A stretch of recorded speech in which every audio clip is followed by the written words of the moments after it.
जय श्री कृष्णा दोस्तों, किशोरी क्रिएशन से मैं सपना शर्मा आप सभी का हार्दिक स्वागत करती हूँ आपके अपने चैनल पर। दोस्तों, आज के वीडियो में मैं आपके लिए बैसाख मास महात्म्य के छठे दिन की कथा लेकर के आई हूँ। इससे पहले के बैसाख मास महात्म्य के 5 दिन के अध्याय जो है मैंने मेरे चैनल पर डाले हुए हैं।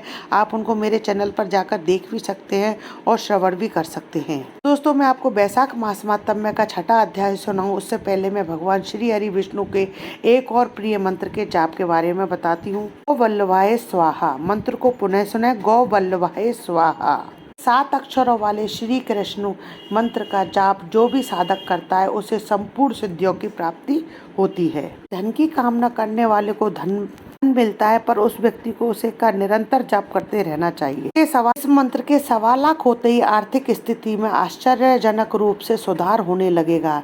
लेकिन ध्यान रहे, यदि आप उच्चारण के समय एक भी अक्षर सही से नहीं बोलते हैं, सही से नहीं पढ़ते हैं, तो इस मंत्र का जो है समाप्त हो जाता है।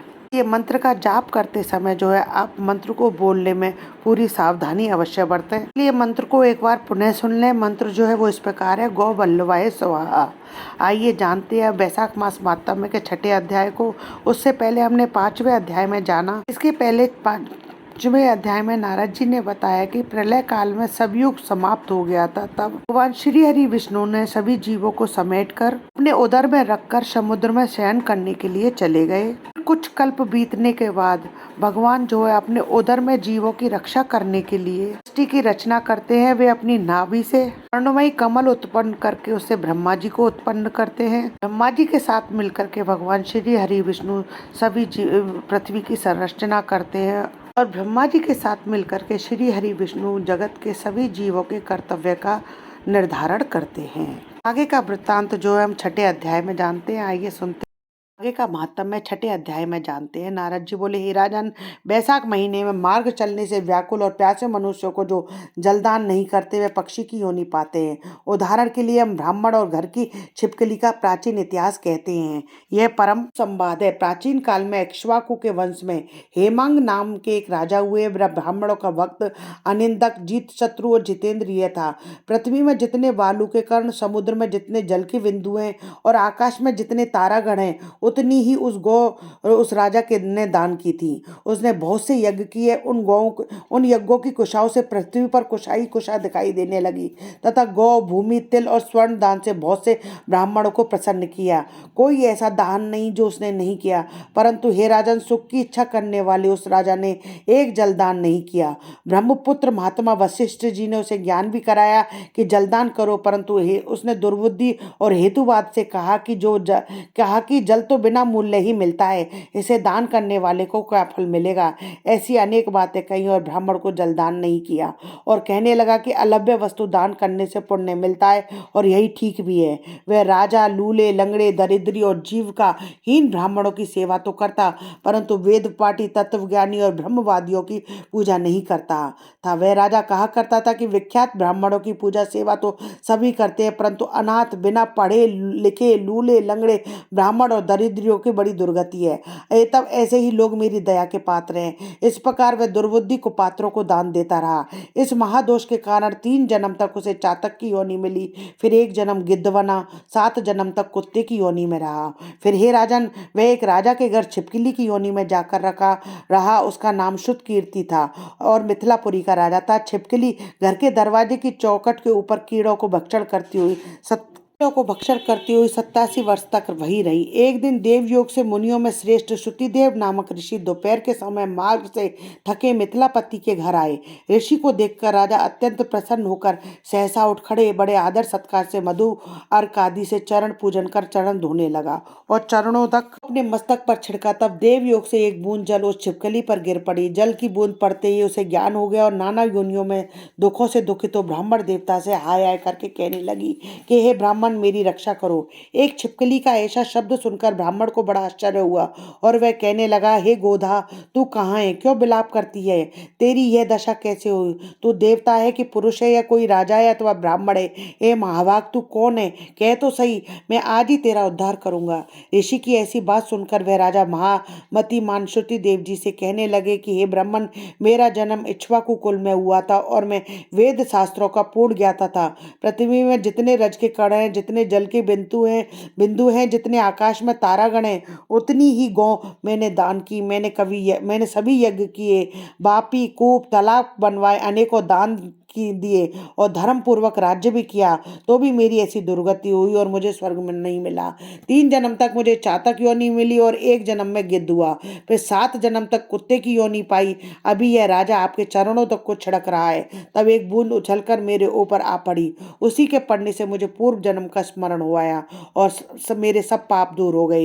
हे द्विजवर, 28 जन्म तक मुझे छिपकली की योनि भोगनी पड़ी। इस तरह तरह तरह की देवी सृष्टि दिखाई देती है। अतः जब मैं इन जन्मों से डरता हूँ, हे द्विज, मेरी यह दशा कैसी हुई, यह विस्तार से कहिए। सुनकर द्विज ने ज्ञान चक्षु द्वारा सब वृत्तांत जान लिया और कहने लगे, हे राजन, मैं तेरी इस बुरी योनि का कारण कहता हूँ, ध्यान लगाकर सुन।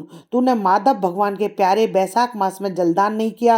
तूने जल को सुलभ समझकर निश्चय कर लिया कि यह बिना मूल्य का है। अतः मार्ग में चढ़ने वाले और धूप से पीड़ित ब्राह्मणों को जलदान नहीं दिया। साथ ही सुपात्रों को छोड़कर कुपात्रों को दान दिया। जलती अग्नि को छोड़ क्या कोई राख से भी हवन करता है क्या? प्राय बताए हुए सुगंधादि से युक्त कांटेदार वृक्षों का कोई भी पूजन नहीं करता। सब वृक्षों में पीपल की ही पूजा होती है। तुलसी को छोड़कर कटेरी का पूजन क्यों नहीं करते?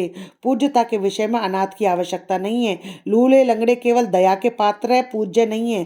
तपस्वी, ज्ञानी, वेदादि शास्त्रों के ज्ञाता, ये विष्णु भगवान के स्वरूप हैं। एतब ये सदा पूज्य है। इनमें ही ज्ञानी ब्राह्मण सदैव ही विष्णु भगवान को अत्यंत प्यारे हैं। इसी कारण से ज्ञानी ही सदा पूज्यों में अधिक पूज्यतम है और साधु महात्माओं की अवज्ञा श्लोक और परलोक दोनों में दुखदायी है। महापुरुषों की सेवा ही धर्म, अर्थ, मोक्ष का कारण है। ऐसे ही करोड़ों अंध जाति कर्तव्य और कर्तव्य को नहीं देखते। ऐसे मंद आश्रम के लोगों की संगति से कुछ नहीं मिलता। वैसे ही जल में तीर्थ और मिट्टी अथवा पत्थर के बने देवताओं से भी तत्काल कुछ लाभ नहीं होता। ये तो बहुत काल में पवित्र करते हैं, परंतु साधु महात्मा दर्शन से ही पवित्र कर देते हैं। साधु सेवा से कोई सुशिक्षित पुरुष नहीं दुखी नहीं होता। जैसे अमृतपान करने से जन्म, मरण, वृद्धावस्था आदि दुख नहीं देते। तूने जलदान नहीं किया, ना ही साधुओं की सेवा ही की थी। हे इक्ष्वाकु नंदन, इसी से तेरी यह दुर्गति हुई है। बैसाख में जो मैंने पुण्य किया है वह तेरी शांति के लिए तुझे दूंगा। इसके प्रताप से भूत, भविष्य और वर्तमान कर्मों के संस्कार दूर हो जाएंगे। ऐसा कह जल स्पर्श कर सर्वोत्तम पुण्य का फल दे दिया। इस तरह जब उस ब्राह्मण ने वैशाख में 1 दिन के स्नान का फल उसे दे दिया, तब उसके सब पाप दूर हो गए और छिपकली की योनि त्याग कर दिव्य विमान पर चढ़ दिव्य माला, वस्त्र और आभूषण पहन मिथिलापुरी के महल में सब प्राणियों को देखते देखते हाथ जोड़ परिक्रमा दे नमस्कार कर आज्ञा ले स्वर्ग को चला। देवता लोग उसकी स्तुति करने लगे। वह 10,000 वर्ष तक अनेक भोगों को भोग कर वही राजा इक्ष्वाकु के वंश में महाप्रभावशाली काकुत्स्थ्य नाम से पैदा हुआ और सप्तपति पृथ्वी का पालन करता हुआ बड़ा ब्राह्मण है। साधु सेवी इंद्र का सखा विष्णु का अंश हुआ। तब वशिष्ठ जी ने वैशाख मास में सब कर्तव्य धर्म सुनाए, जिनके करने से उसके सब दुख दूर हो गए और उसके दिव्य ज्ञान को पाकर विष्णु जी की सायुज्य को मुक्ति को प्राप्त हुआ।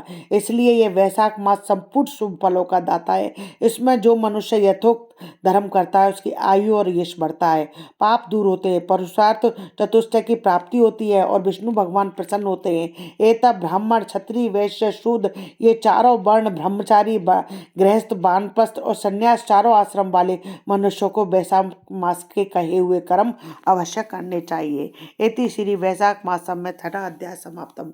दोस्तों, यदि आपको मेरा ये वीडियो पसंद आए तो प्लीज़ मेरे वीडियो को ज़्यादा से ज़्यादा लाइक और शेयर करें अपने फैमिली और फ्रेंड में। यदि आपने अभी तक मेरे चैनल को सब्सक्राइब नहीं किया है तो उसे सब्सक्राइब करना ना भूलें। पास ही में बेल आइकन को दबाएं, जिससे मेरे आने वाले हर नए वीडियो का नोटिफिकेशन जो है आपको मिल जाए। हिंदू धर्म, रीति रिवाज, कथा कहानी जानने के लिए मेरे चैनल पर बने रहने के लिए बहुत बहुत धन्यवाद। जय श्री कृष्ण दोस्तों।